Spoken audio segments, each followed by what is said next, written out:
Ecos de la Antigüedad. El aprendizaje del hombre en su recorrido por la historia a través del tiempo. Análisis, reflexiones, leyendas, tradiciones y mitos desde una óptica diferente. Una producción de Raúl Rodríguez Lucio para Radio Universidad.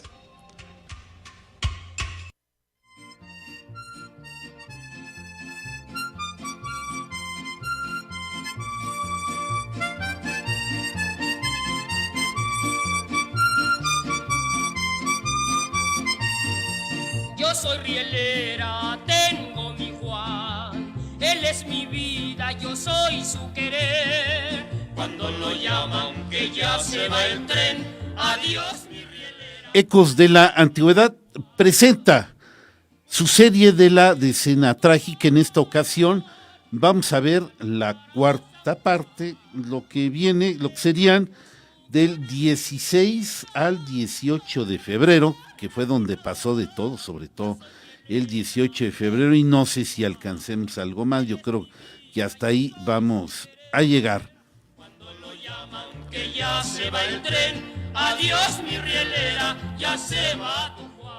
En cabina de controles se encuentra Juan Manuel Flores. Nuestro panel está integrado de la siguiente manera: Mauro Rivera Montaño, José Quesada Fox, Fernando Rocha en la conducción del programa, y les habla al micrófono un servidor, Raúl Rodríguez Lucio.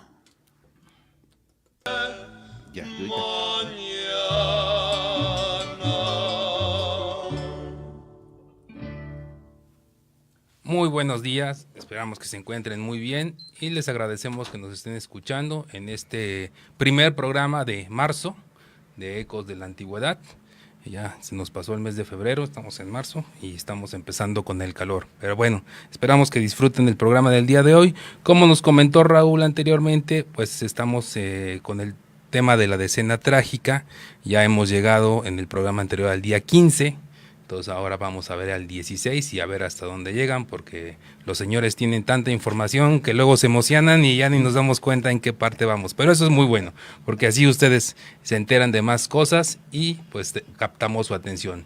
Antes que nada les voy a compartir los datos en los que pueden contactarnos, ya sea aquí en la cabina al número 192 1293, o si nos quieren mandar un mensaje de WhatsApp 442 3221-077, e igualmente pues nos pueden ver a través de Facebook Live, ya sea en la página de Radio WAC o en la página de Ecos de la Antigüedad, que ya creo Raúl debe haber compartido la señal. Ya está compartida. Entonces ahí nos pueden ver, darnos sus comentarios, opiniones, saludos, lo que ustedes gusten. Y bueno, pues vámonos de una vez en tema, porque si no, no acabamos. Raúl, ¿serías tan amable de darnos un resumen brevísimo, casi de lo que llevamos hasta ahorita? Ay, bien, okay. Me agarraste un poquito en curva, pero bueno, vemos el día 9 de febrero es cuando inicia, digamos, estos hechos. Pasa de todo, los alzamientos de los cuarteles de Tacubaya y Tlalpan, y son encabezados por el general Bernardo Reyes y Félix Díaz. Todo esto lo había tramado Mondragón. Aquí, en este día, bueno, pues tratan de tomar Palacio Nacional, que es el punto principal, y ahí confluyen, digamos, desde digamos, el conjunto de lo que es los de cuarteles de Tlalpan y Tacubaya, también Madero va ahí. Hay un tiroteo donde muere el general Bernardo Reyes, y al final de cuentas los sublevados se atrincheran en la ciudadela. Ya luego viene finalmente, bueno, Madero tiene que ir a Cuernavaca a solicitar refuerzos con el general Ángeles, y ya tenemos el 10, el 11 y el 12, el 13 y el 14 y 15, que son los días de acción de lo que son, pues, esto que la decena trágica, que se basa básicamente en pues en este forcejeo que tienen las fuerzas de los rebeldes contra los leales y las maquinaciones de Victoriano Huerta. No sé si quieras completar un poco buenos sobre días, el resumen. Fernando, Buenos días, José. Raúl, Mauro, todos. Te paso la buenos pelota. días, querido público. Miren, en el otro programa que yo estuve dije guerra fallida esos días y bueno, me dicen, oye, ¿por qué dices que es guerra Se armó fallida? la rebambaramba, ¿cierto? Si había muertos, heridos y matazones y eso era efectivo, ¿no? El problema de lo fallido es que era una simulación. Los cañoneos que se hacían sobre la ciudadela eran fallidos precisamente con el propósito de que esto se continuara, o sea, se estaba simulando una guerra en todo su sentido, con muertos, heridos, terror para la población civil que no podía salir de sus casas, que pasaban los bombardeos.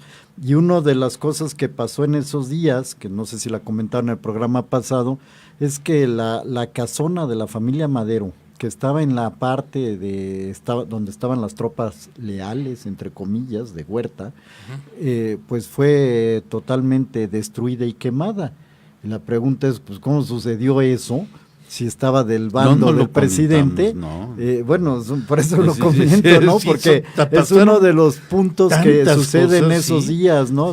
Lo que sí hablaron, porque yo estuve atento, es cómo arrasaban con los rurales y las fuerzas leales de Felipe Ángeles, que eran los que Huerta mandaba, ahora sí que al matadero, exactamente. Y era un ataque y otro ataque, y era nomás mermar esas tropas. El pobre general Ángeles con una batería con balas que también eran fallidas, que no tenían el calibre o no sé, que pues no funcionaba, ¿no? Y todo estaba maquiavélicamente planeado para lo que viene. Sí, realmente pues fue ese es el punto, ¿no? Yo creo que fue la confusión de las palabras, pero realmente fue una guerra en el acto de simular que se estaba haciendo un conflicto o incrementar el conflicto, pero realmente pues sí hubo muertos y bueno, vemos las fotos, hemos visto sobre todo las fotos del archivo Casasola. Y destrucción. El Zócalo, la plaza del Zócalo con muertos civiles, soldados, lo que comentabas el programa pasado, el reloj chino que está ahí en Paseo Bucareli actualmente, cerca de lo que es la Secretaría de Gobernación, pues que fue un regalo de 1910, el centenario, pues fue totalmente destruido. Lo que vemos ahorita es una reconstrucción parecida a la original, pero realmente Pero no lo que nos regalaron con tanto cariño los chinos. Sí, esa simulación era parte de las negociaciones en las que estaban Victoriano Huerta, digamos, comandadas por el embajador norteamericano Henry Lane Wilson, Félix Díaz y Mondragón, poniéndose de acuerdo a ver qué era lo que iba a ocurrir. En lo que ellos sí estaban muy claros es que no querían a Madero, había que quitar a Madero, pero ¿qué iba a pasar? ¿Quién iba a quedar presidente? ¿Cómo se iban a arreglar? Y por esto se dan todos estos días de combates, de simulaciones, de muertes tremendas, precisamente para llegar a un arreglo que era lo que iba a pasar. Y aquí, bueno, hay que destacar que el que tenía el sartén por el mango indiscutiblemente era Victoriano Huerta, que poco a poco fue orillando y convenciendo a la gente que estaba en la ciudadela que se iba a hacer lo que él dice o los iba a exterminar y se iba a quedar como leal y hasta ahí iban a llegar. Aquí hay otro punto que quiero comentar sobre lo que ustedes comentaron, porque yo estaba atento. Es sobre para este arreglo había una serie de entrevistas entre enviados de Díaz y Huerta, que se entrevistaban en la embajada a veces o a veces en otros sitios para ir negociando esta posible relevo. Y se comentó que había habido una entrevista entre Huerta y Díaz en la pastelería El Globo, y alguien de ustedes, no sé si fue Alonso, creo que dijo, no creo, pues eso era como ponerse en público y exhibirse, y son de las cosas que comentábamos hace rato, Raúl, que hay versiones, ¿no? Entonces lees la versión de uno, lees la versión del otro, y te queda la duda de realmente qué sucedió. Pues yo leí la de González Sterling. ¿Qué es lo que pasa? Sí hubo una cita, o sea, se citaron en el Globo para hacer la reunión. Sí. Asiste Félix Díaz, pero Huerta no asiste. Ah, ok. Y Díaz, y dice Sterling, oh sí, la gente lo vio y lo saludaba. O sea, el tipo se salió. En la Ciudadela había un carril, una entrada, por donde entraba de todo, hasta cervezas de un cubano. Esto lo dice Sterling porque era un empresario cubano que vendía cerveza. Entonces dice, con esto les hago constar que de todo se abastecían los que estaban en la Ciudadela. O sea, no estaban totalmente sitiados. Y entonces por ahí se salió Díaz y se fue a esperar al Globo, pero Huerta no llegó. Entonces hay otra entrevista en la casa de Enrique Cepeda, que ¿Es así en la Roma? En la Roma. En la colonia Roma, que había... Entonces, son dos entrevistas. Digo, pero había, digamos, negociadores de ambas partes, o sea, hubo muchas entrevistas, no dos. O sea, una o dos que hayan visto. Huerta no acudía en persona porque se tenía que cuidar, ¿no? Pero enviaba gente y también Díaz, y estaban en el estira y afloje que quién iba a ser. También no sé si comentaron que ahí es donde se mete León de la Barra, Francisco León de la Barra, que por un lado simula ser negociador, que va desde... no lo comentamos. O sea, de León de la Barra, Francisco León de la Barra simula, o sea, va a donde Madero, igual que Cologan, el embajador de España, y le pide autorización para ir a negociar con los sublevados de la Ciudadela y tratar de llegar a un acuerdo, pero en realidad lo que él estaba tratando de hacer es autopromoverse para ser el sucesor de la presidencia. Y hace unas declaraciones de prensa, o sea, imagínense, yo les decía en el programa anterior que este individuo pues utilizó la tecnología que hoy es muy común en la política, es decir, llevar a la prensa consigo o mantener una fuente de prensa, ser mediático, que estaba publicando al día siguiente las acciones de este señor, y no llegó hasta allá, sino que sino que envió una entrevista al New York Times, donde él se proclamaba todo lo que estaba tratando de arreglar y la sucesión, ¿verdad? O sea, lo que él hacía es ahora sí que campaña mediática, hacía autocampaña mediática para tratar de aprovechar, ahora sí que decir, a río revuelto ganancia de pescadores. O sea, como entre Huerta y Díaz no había un acuerdo, pues decía, yo soy la posibilidad. Todo esto, atrás de todo esto, está el señor Henry Lane Wilson. Eso sí se los digo, y es bien interesante. Sí, de hecho hay una reunión con el embajador también, y Madero expresa que pues los extranjeros no tienen por qué meterse en la política de México en ese momento, porque también, como dices, el embajador de España ya también estaba metiendo ahí para lidiar con este conflicto. Pero bueno, entonces, ya nos alcanzaste en el día 15, que fue el sábado 15 de febrero. El día 16, Raúl, hemos llegado al día 16. ¿Qué pasa? Rápidamente doy aquí mi acordeón, mi tarea, como en la escuela, ¿no? Y ahorita lo comentamos. A las 2 de la mañana se pacta un armisticio de 24 horas. Esto lo aprovechan varias familias que salen a buscar desesperadamente víveres. Algunos de plano dicen, yo me voy, porque esto no sabemos cuándo se vaya a terminar de arreglar, y huyen de la ciudad. Sin embargo, este pacto no se cumple, puesto que a las 12 horas, o sea, a las 2 de la tarde, se reinician los combates. Yo ahorita no pongo el cómo y el por qué, ahorita lo decimos. La torre sexta de demarcación de policía fue destruida por un bombardeo. El periodista, esto es bien interesante, John F. Kenneth Turner, que hizo un libro muy famoso, el de México Bárbaro, fue arrestado por las fuerzas rebeldes cuando intentaba tomar fotografías, estaba haciendo una labor de reportero. Madero vuelve a reclamarle a Huerta su tardanza por no tomar la Ciudadela. Y también Madero recibe varios informes de traición sobre Huerta que le sigue llegando y que definitivamente no va a hacer caso. Por todos lados hay evidencias que le encuentran, tanto Gustavo como otras personas le dicen, bueno, es que te están traicionando, realmente tienes que quitar a Victoriano Huerta porque es un caballito de Troya que te va a acabar. Entonces, digamos, este es un breve resumen, y ahora sí podemos comentar ese día. El Bueno, día 16, sí. El día 16. Bueno, en el día 16, aparte de lo que comentas, que es la tregua supuesta, Sí. y luego viene otra vez el bombardeo y la guerra, una de las cosas que sucedió ahí que es muy importante es que Madero seguía confiando en Huerta. O sea, Huerta le decía a Madero, no, esto ya va a terminar, mañana, ya estamos cerca. Y Madero estaba muy convencido, o sea, cuando tenía mucha confianza en que Huerta le estaba diciendo eso, pero en realidad, volvemos, Huerta estaba negociando.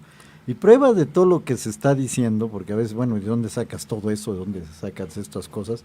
Es que ese día Henry Lane Wilson, que es el decano de los embajadores y que había aglutinado al embajador de España, al de Alemania, eventualmente al de Francia, al de Cuba como en segunda fila, vamos a decirlo así, le dice a Van Holst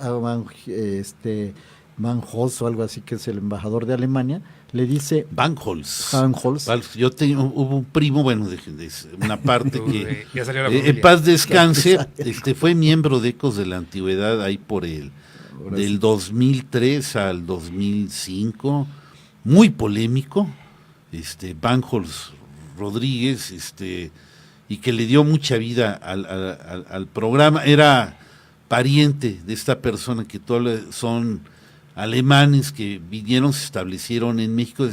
Se escribe Warnholz o Barnholz, se puede pronunciar. Sí, el tema es que ya, perdón por el paréntesis. No, está muy interesante, Dios, siempre salen relaciones, ¿no? Sí. Le dice a Huerta que tiene duda, le dice, no, el problema con Huerta, una de las cosas también por las que no se acababa la guerra, es que Huerta decía, bueno, yo tengo duda que si, digamos, doy el cuartelazo, ya preso a Madero y lo mato, bueno, lo que al final pasó, ¿verdad? Los gobiernos extranjeros me vayan a reconocer. Uh-huh. Entonces ahí también venía una labor diplomática, o sea, no nomás era negociar con Félix Díaz, sino era también buscar la forma de darle una figura legal o institucional a este cambio de poder. Comunidad internacional que lo viera, ¿no? Que lo reconociera como gobernante legítimo. Sí, que no fuera, o sea, no quería que se viera tan burdo el asunto de que te quito y me pongo y ya, como nada más porque sí, no,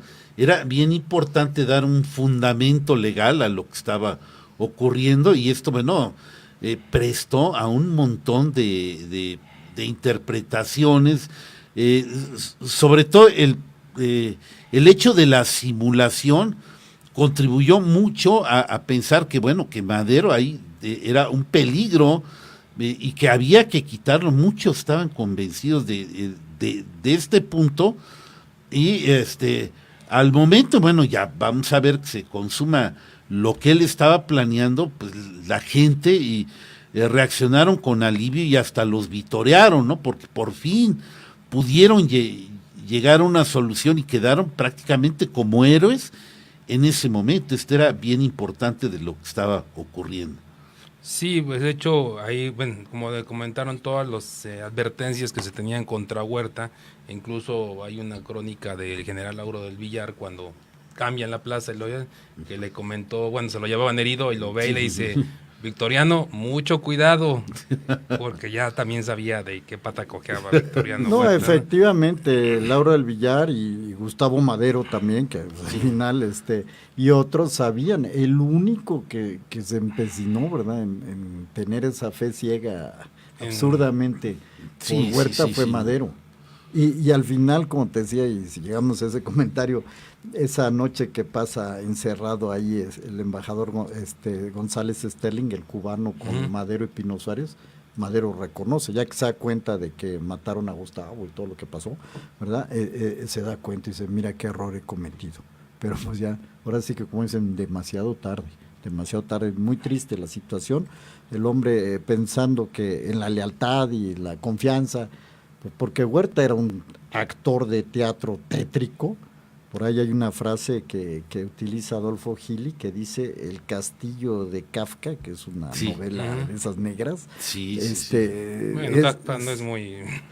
por eso, no es muy luminoso. Por eso, pero yo hablando de lo que es ese tipo de literatura, se queda corto ante toda la escenografía que montó Huerta, que pues se nos va a ir yendo el tiempo, pero va a haber muchos temas ahí que vamos a ir tocando. Yo creo que le tomó la medida a Madero y supo cómo hablarle, cómo tratarlo y cómo ser pérfido con él, y Madero nunca lo pudo descubrir, siempre le tuvo confianza, y esto requiere una habilidad verdaderamente impresionante para lograr de que por más evidencias que haya de que estás traicionando, pues tengas controlado al presidente. Ahí estuvo la clave.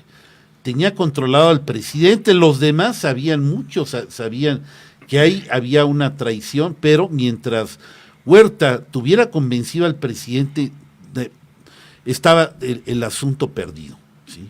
Así es. Ahora, miren, yo quiero ya pasar al lunes 17 para ir avanzando.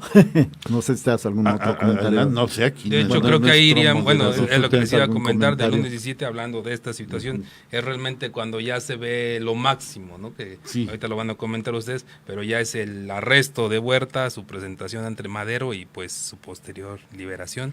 Pero José, adelante. Sí, pero yo voy a dar algunos otros datos de lo que está tras bambalinas. O sea, bueno, sí hay combates en la calle, matanzas, cosas de esas, pero yo me dedico a lo que hay tras bambalinas.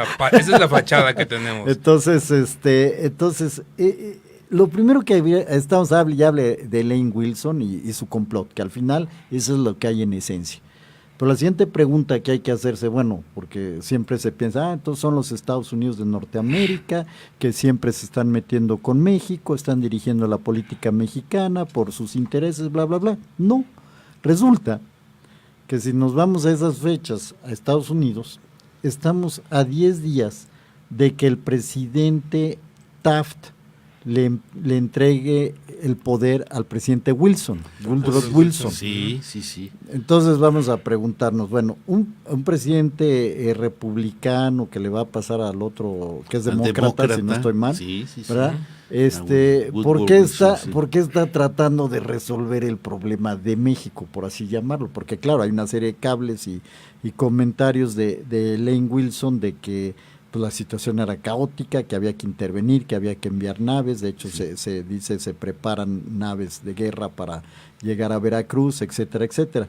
Pero no era la intención ni del presidente, ni del secretario de Estado en ese momento intervenir México. Eso ya viene después por otras circunstancias que hemos discutido en otros programas. Pero en el caso de Taft, pues ya está 10 días de entregar el poder.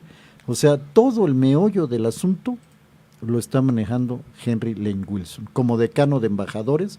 Y ahora, ¿quién es Henry Lane Wilson? No sé si han leído por ahí. Pues resulta que era un tipo que se dedicaba a los bienes raíces, y frustrado, y por arreglos de algún pariente logró ingresar al Departamento de Estado.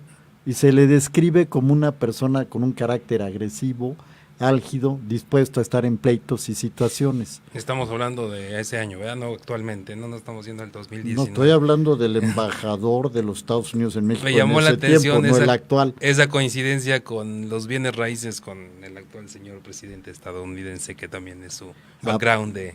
Pero no sabía que se dedica, bueno, sí tiene unos edificios, cosas esas. Nueva York, sí. Entonces, por eso me llamó la atención. Pero bueno, yo no sé si algún compadre lo metió ahí o cómo llegó ahí, pero en el caso de Lane Wilson, sí llegó ahí, por lo que se dice, su hermano de Lane Wilson tenía relaciones en el Departamento de Estado, logra que le den chamba, que también no es muy raro, ¿verdad?, que sucedan ese tipo de cosas, y pues va a dar aquí de embajador a México, ¿no? Y como era el decano de los embajadores, pues digamos que dirigía la orquesta, y él era el que tenía esa aprehensión y esa ambición de terminar con el gobierno de Madero. Y fíjense en lo que estoy diciendo, terminar con el gobierno de Madero, no poner a Huerta. Huerta ya fue el resultado de la maquilación. Fue lo que ya no quedó más remedio. Pero ¿no? por un lado tenemos a Huerta haciendo sus planes también maquiavélicos, y por el otro lado Henry Lane Wilson buscando cómo sacar adelante esta situación, acabando con Madero, al que considera un loco para encerrarlo en el manicomio, y esto se los dice al cuerpo diplomático y se lo dice a todo mundo, ¿verdad? Y en todas esas, y como vimos que León de la Barra también está interesado en entrarle al juego, está Félix Díaz también por el otro lado, o sea, en esa guerra fallida que yo agarré ese término, pues es donde atrás se está negociando, se está haciendo una actividad política para ver quién se quedaba con la presidencia. O sea, ya Madero estaba descartado y condenado a muerte. O sea, era lo único que estaba claro, el único punto en el que todos estaban de acuerdo es que Madero iba para afuera. Permíteme hacer una reseña de 5 puntitos de ese 17 de febrero, o sea, ya nada más para que quede claro. Dice, bien, de lo que tú decías, Henry Lane Wilson estuvo mandando telegramas a Taft sobre las negociaciones de cómo se estaba concertando el golpe de Estado, y bueno, generando en Taft el que quería también terminar ya con el problema porque él iba fuera de la presidencia.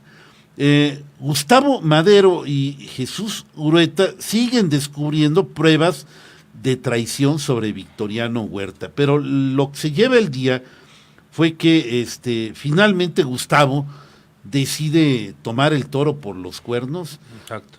Amaga a Victoriano Huerta a punta de pistola y lo lleva o sea, lo detiene prácticamente, porque ya para él no quedaba, y dice, ahorita yo resuelvo el problema.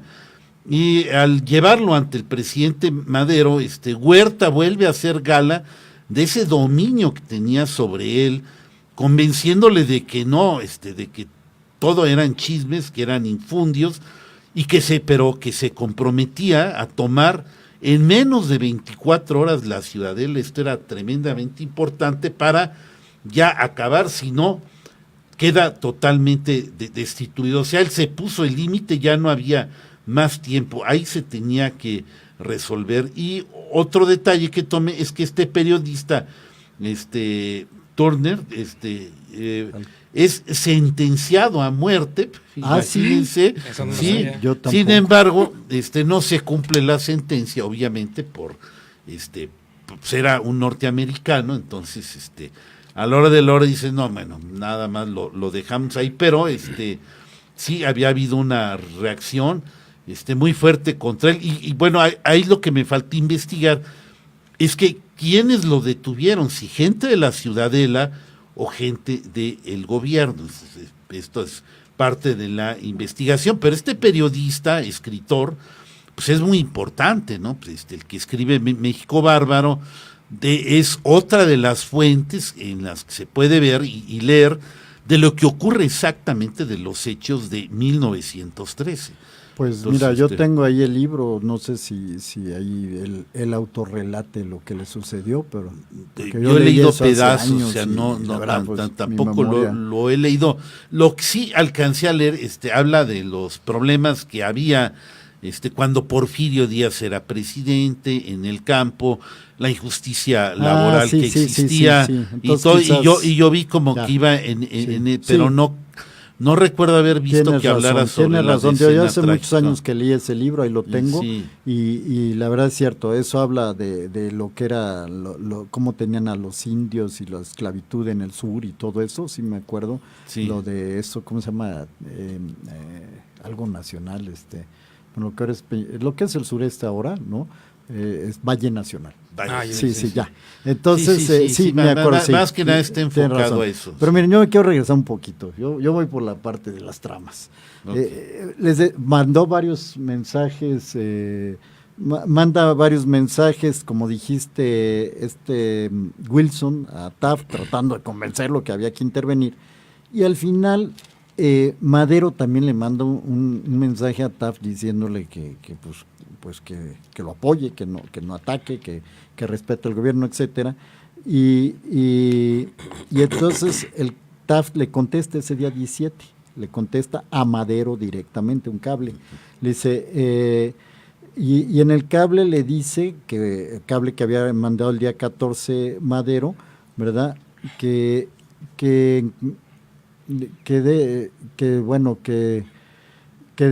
Madero debe estar advertido, o sea, le dice, Vuestra Excelencia debe estar advertido que los informes que parece que han llegado relativos a que ya se han dado las órdenes para desembarcar fuerzas han sido inexactos. Sin embargo, el embajador, que está plenamente informado, ha recibido de nuevo instrucciones para proporcionar a Vuestra Excelencia las informaciones que desee. Juzgo innecesarias nuevas seguridades de amistad a México, después de 2 años de pruebas de paciencia y buena voluntad, está diciendo el presidente de Estados Unidos, en consideración a la especial amistad y a las relaciones existentes entre ambos países, no puedo llamarlo bastante la atención a Vuestra Excelencia sobre la importancia vital del pronto restablecimiento de esta paz real y orden en este gobierno, tanto han esperado ver establecidos, ya porque los ciudadanos americanos y sus propiedades deben de ser protegidos y respetados, cuanto porque a esta nación simpatiza profundamente con las aflicciones del pueblo mexicano. Si se fijan, este telegrama va en 2 sentidos. Uno, mira, no te preocupes, no hay órdenes de desembarcar tropas, pero como que ya me resuelves eso, ya. Sí. Lo que sí quería el Departamento de Estado no era derrocar al gobierno en sí, pero sí quería dejar la situación resuelta. No sé si y le dan la potestad a Lane Wilson para hacer eso. Pues, bueno. Rápidamente, lo que comentabas, Raúl, ahorita encontré una crónica de La Jornada, Jesús Ramírez Cuevas, rápidamente. Sí. En febrero de 1913, durante los terribles combates de la Decena Trágica, un gringo es detenido y encerrado en la Ciudadela. Sentenciado como espía extranjero, es condenado a ser fusilado por las tropas del general Félix Díaz. Sublevadas contra el presidente Francisco I. Madero, 3 ocasiones se pospone la ejecución. Se trata del periodista John Connet Turner, autor de México Bárbaro, libro que alentó la inconformidad de los revolucionarios mexicanos y ayudó a precipitar la caída de la dictadura de Porfirio Díaz. Al ser detenido cerca del reloj chino de Bucareli, Turner recorría las calles atestadas de trincheras, animales destrozados y cientos de cadáveres apilados y humeantes. Aunque se identifica como periodista estadounidense, es llevado a la Bartolina. Oculta su nombre por temor a que el general Díaz lo descubra como autor del famoso libro que atacó a su tío. Turner logra entrevistarse con el embajador de Estados Unidos, Henry Lane Wilson, quien revela su identidad a sus captores y lo abandona a su suerte, molesto por sus artículos contra el intervencionismo estadounidense en México. Sus amigos inician una campaña por su liberación, pero Turner escapa el mismo día en que Wilson reunió el cuerpo diplomático para dar el espaldarazo a Victoriano Huerta, quien ordena la captura del periodista indeseable que huyó en barco a su país desde Veracruz. Wow. Entonces lo dejaron abandonado. Bueno, hemos llegado a la mitad del programa. Rápidamente, saludos antes de irnos. Javier Muñoz nos manda saludos. Heidi Allenhar, muy buen día al panel, listos para escucharlos. Y Noemí Sosa, saludos. También aquí Mónica LP está viendo el programa, también saludos a Noemí, allá, New York. Perfecto. Mando... Ya llegué aquí al programa. Rápidamente, para que no me regañen, un saludo a mi mamá que anda de visita aquí en Querétaro, se está escuchando. Y bueno, vamos a la identificación de la estación y regresamos. Y una canción que va a poner Juan Manuel. Sí, va a ver. Perfecto, muy bien. De un corrido. Perfecto.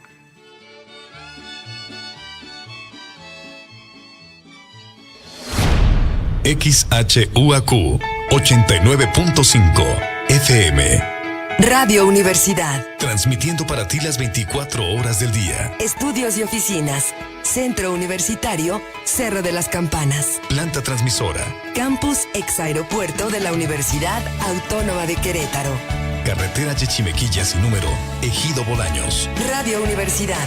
Integrante del Sistema de Radio, Televisión y Cinematografía de la Universidad Autónoma de Querétaro. Radio Universidad. 89.5 FM. La cultura universal. Radio Universidad. 9:04.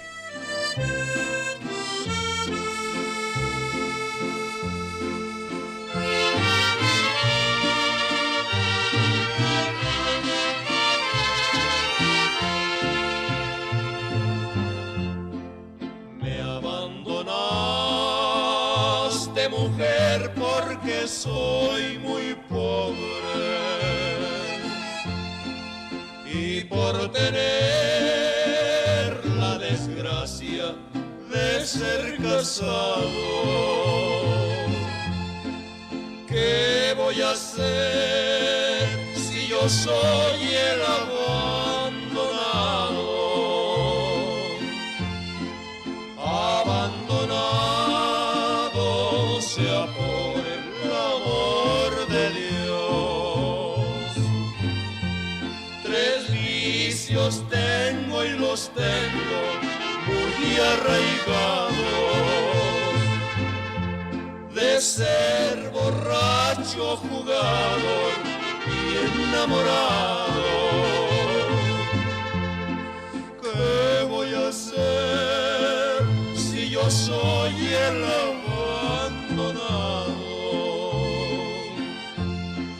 Abandonado sea por el amor de Dios.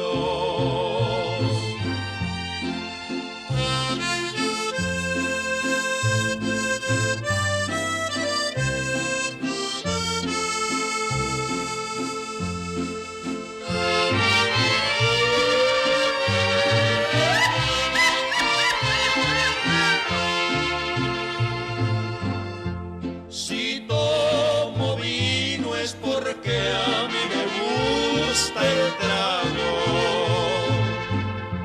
Si me emborracho yo a Naiden le pido fiado. ¿Qué voy a hacer si yo soy el abandonado? Abandonado sea por el amor de Dios.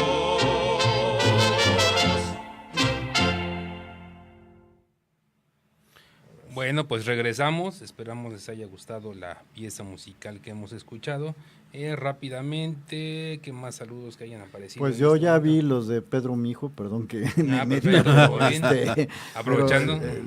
Está ya en Delft, en Holanda, y pues bueno, Pedro, espero que me estés oyendo y saludos, ya nos veremos pronto.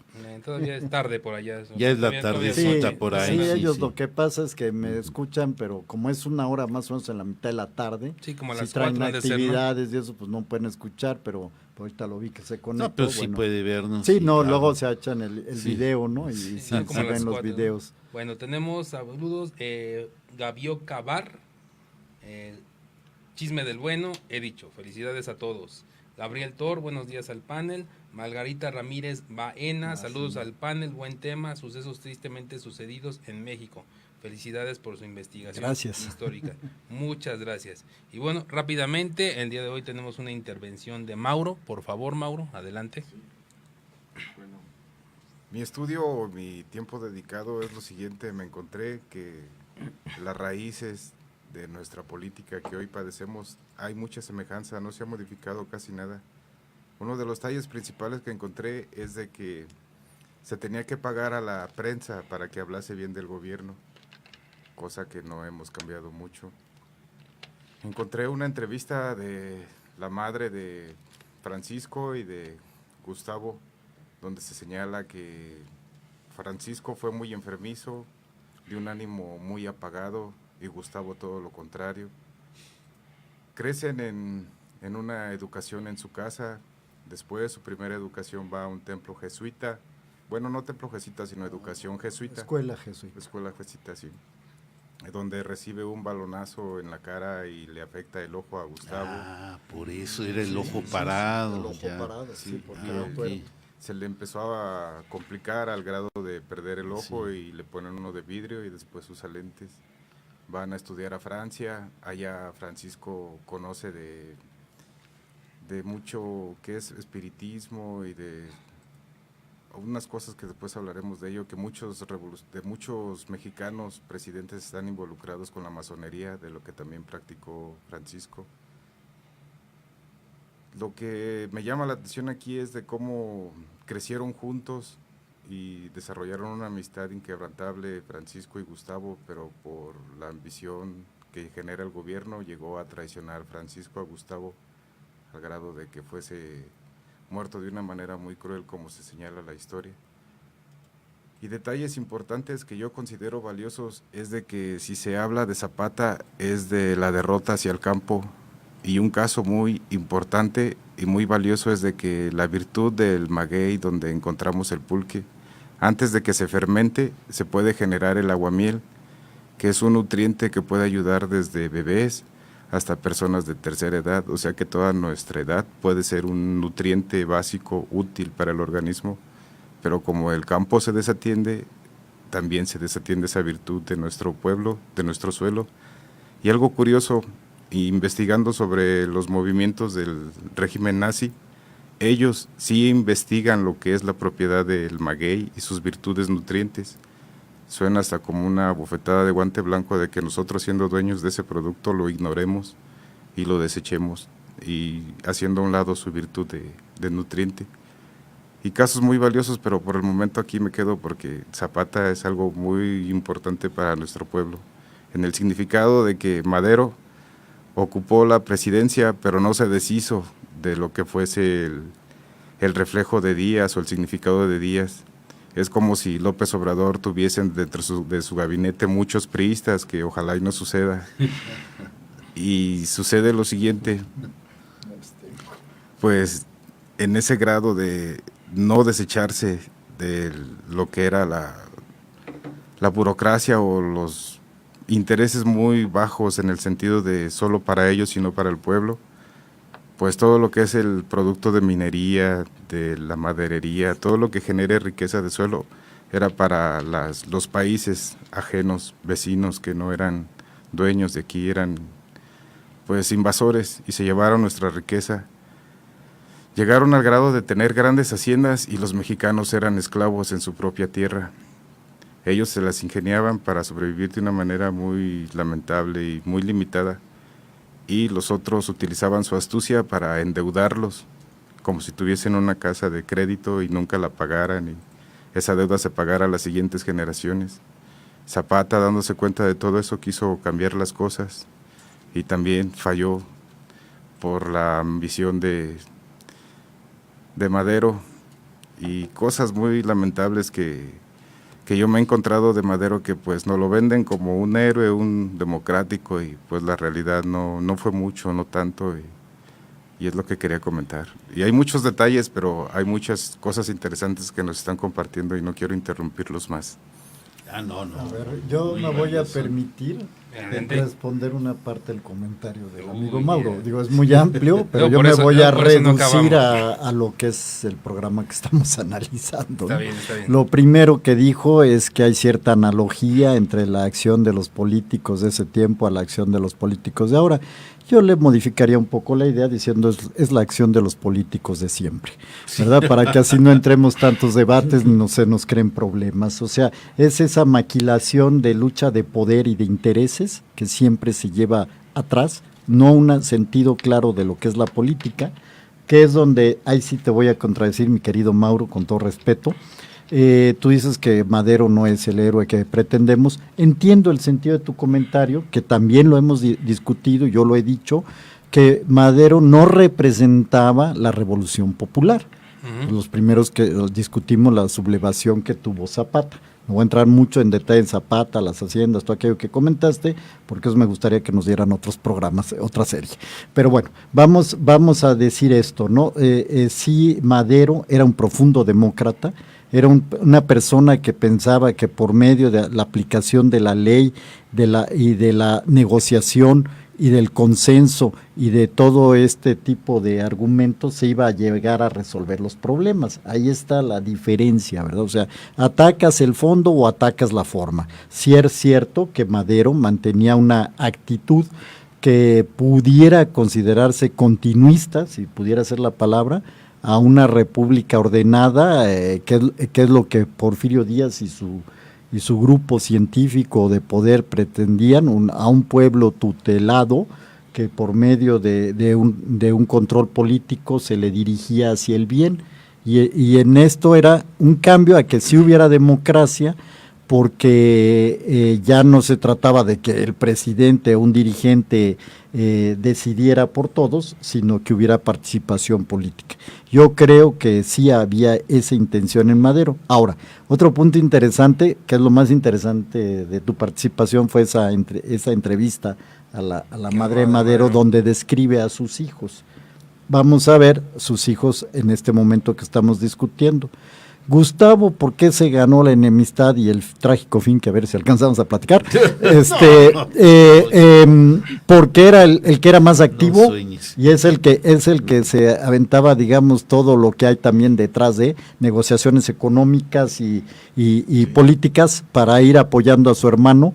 Y está frustrado porque el hermano, en vez de darse cuenta de eso, se apoya en gente que al final lo va a traicionar. Y Francisco Madero, si era débil y enfermizo cuando era chico, que parece que yo también había escuchado eso, en este momento es un hombre profundamente optimista. Todavía hasta momentos antes de morirse, hasta que se dio cuenta de toda la jugarreta, es cuando se le acabó el optimismo. Pero ya dijimos que todavía liberó a Huerta de ese arresto que lo llevó Gustavo, ¿verdad? Sí, y dijo, no, en 24, o sea, se conmovió de toda el teatro que hizo Huerta, de que él era leal y que sus principios y no sé qué, y dijo, sí, le doy 24 horas, y el otro dijo, en 24 horas le resuelvo esto, ¿no?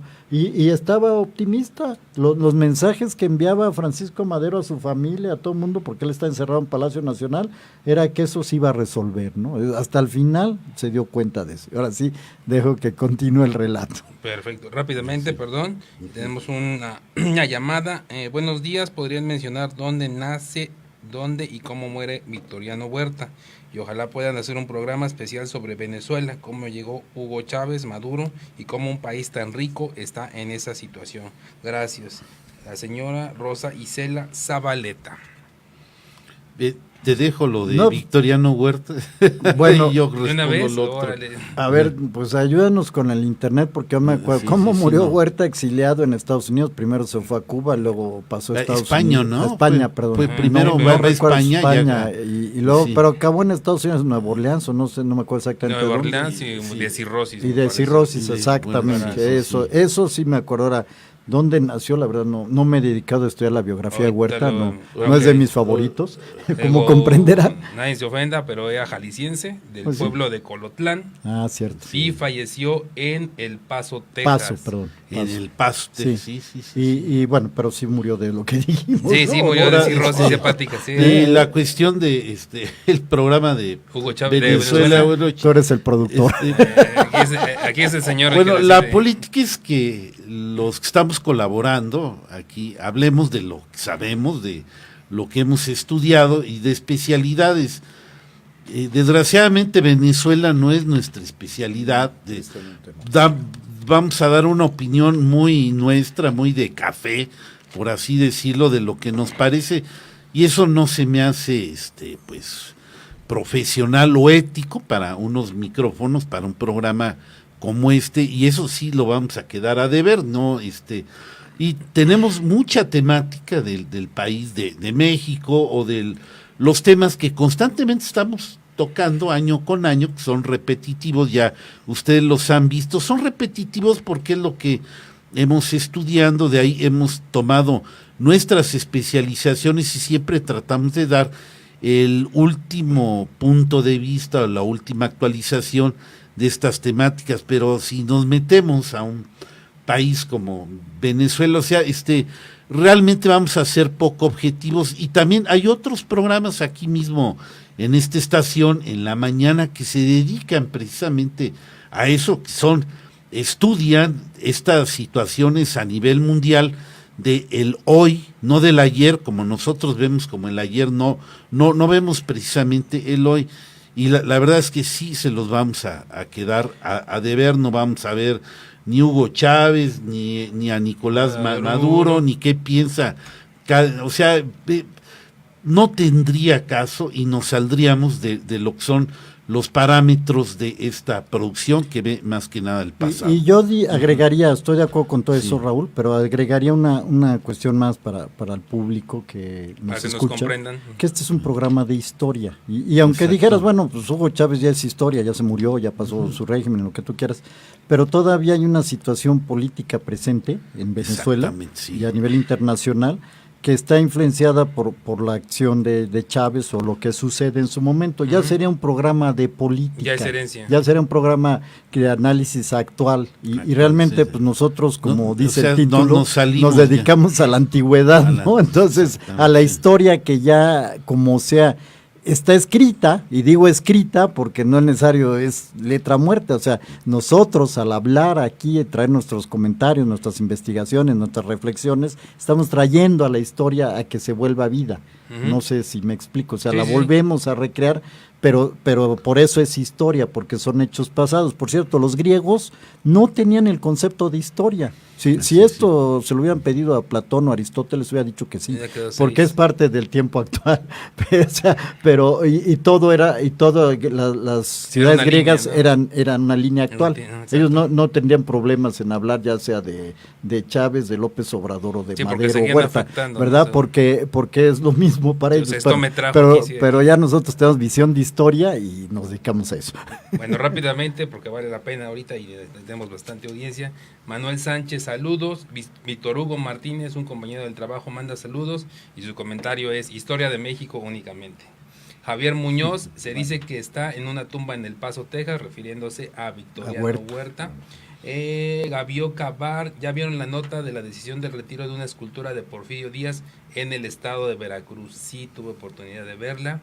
Y Víctor Hugo Martínez, algún día podrían hablar de los hermanos Ávila Camacho. Le salió lo poblano a él desde Puebla, entonces. Eso sí es más probable. Eso sí es más probable, y también probable, no del retiro de la estatua, pero valdría la pena hablar de Porfirio Díaz bien así. De hecho. Claro, sí, por supuesto. Gerardo Sánchez, compañero. Fer, buenos días. Victoriano Huerta fue el segundo presidente indígena que ha tenido México y su etnia era huichol. Muchas gracias, Gerardo. Bueno, siguiendo con esto. Hay mucha controversia en torno a Victoriano Huerta en un comentario. Tampoco se puede satanizar, aunque yo he dicho, es conocido como el villano reventón en México. Fue pérfido su actuación con Madero, pero si nos vamos a su tiempo, a lo que pasó, la visión es muy distinta y hay otros hechos que, por ejemplo, no hay que pasar por alto, que era un gran general, magnífico estratega, comparado quizás con Álvaro Obregón. Yo creo que ahí se iban dando y nadie es completamente negro o blanco, sino todo está como en tonos de grises, y él, digamos que es esa parte de los grises que están ahí, de lo que estamos tratando de encontrar y poner en su justa dimensión. Sí, de hecho, bueno, ahorita estos temas que están tratando ustedes, la escena estratégica, opacan realmente lo que hizo Huerta, ¿no? Pero hay que reconocer que llegó a la posición que llegó por sus méritos, porque realmente era una persona muy capaz, que tenía méritos para hacer otra cosa y capacidad, bueno, sí, pero militarmente y donde estuvo llegó por sus méritos, realmente no. Y llegó en un taxi ahí cuando alcanzó a Madero, ¿verdad? Ajá, lo nombraron comandante porque habían herido al otro, pero cierto que estaba al frente del ejército, y acordemos que el combate rellano, que él fue el que acabó con Pascual Orozco, entre otros méritos. Exacto. Bueno, y combatió a Zapata, lamentablemente, ya. Pues rápidamente, yo creo que lo que van a mencionar ahorita es una introducción al día 18 de febrero, porque prácticamente no nos va a quedar mucho tiempo, que fue el martes 18 de febrero de 1913. Si nos puedes ir preparando. Voy a dar las primeras acciones antes de entrar a lo que verdaderamente ocurre. Hay una reunión en la embajada, donde finalmente se concede a Huerta lo que está pidiendo. La presidencia ya no quedó de otra más que los sitiadores que se dieran cuenta que él tenía el sartén por el mango, y bueno, pues y que con la promesa de que él iba a tomar rápidamente la presidencia para convocar unas elecciones que ya iban a estar arregladas y donde Félix Díaz iba a quedar de presidente. Esto le llaman el pacto de la embajada. Mientras tanto está sucediendo todo esto, Victoriano Huerta, después de que fue amagado a pistola con esto se lo ha de haber tomado, pero con mucho rencor, y que lo llevaron, lo invita a desayunar al restaurante Gambuinos, ¿cómo se llama? Gambuinos, sí. Gambuinos, para limar asperezas.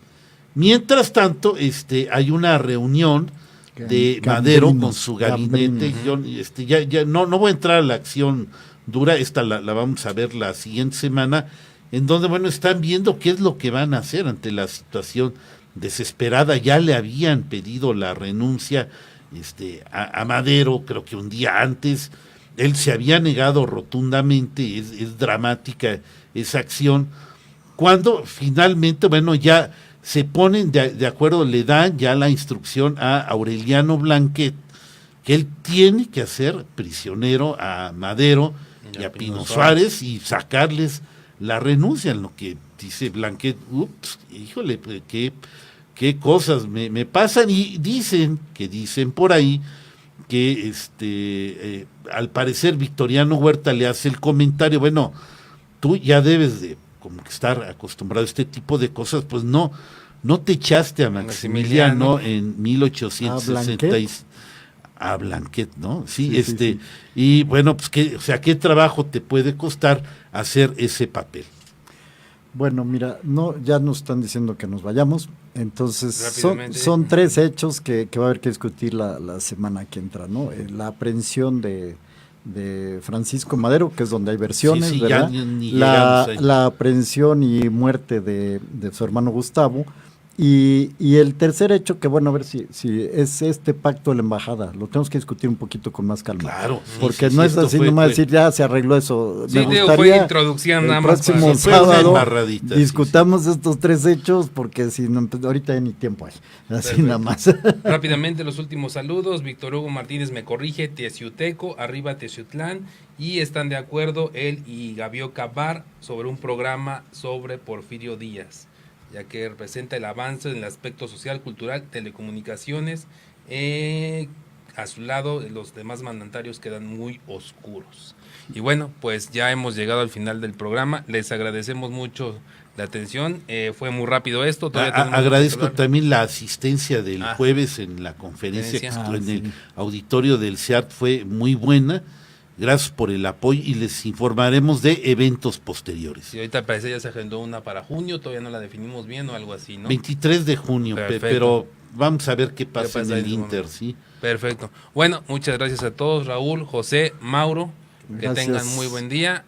Nos vemos el próximo martes y el sábado aquí. Gracias.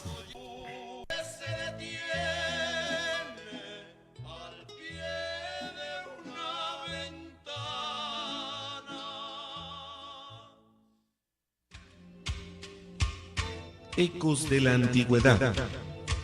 El aprendizaje del hombre en su recorrido por la historia a través del tiempo.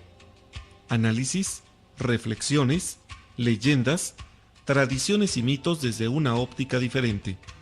Una producción de Raúl Rodríguez Lucio para Radio Universidad. XHUAQ 89.5 FM. Radio Universidad. Transmitiendo para ti las 24